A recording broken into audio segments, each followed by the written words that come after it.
If you have a crock pot, in some cases you want to take off the lid to check on the food inside, but you may not have a place to put it. That's what I run into. And again, the lid is going to be hot, so I really don't want to put it on the countertop, but there's really not a good place to place it.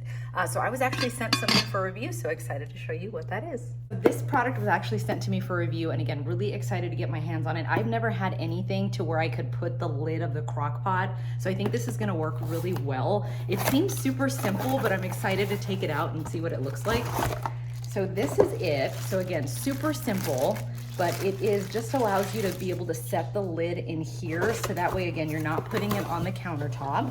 So it comes with the unit itself, and then it also comes with an instruction guide here. And again, super straightforward, but it walks you through exactly how to set it up just to make sure that you're doing it correctly. So it does also come with a Diatomite board, which is this one here. And again, this fits perfectly right here.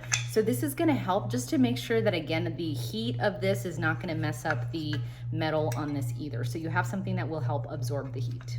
Here it is all set up, and I think the design on this is really genius. So it actually just fits into the back in between the place where you have the actual metal piece and then this part of the crock pot. So it fits in there really nicely. It is nice and stable. And then again, I can just pop the lid super easily up off this after I am done, or I'm needing to stir or whatever I need. I just simply take this off and pop it here, and it is not going anywhere. It is safe and secure.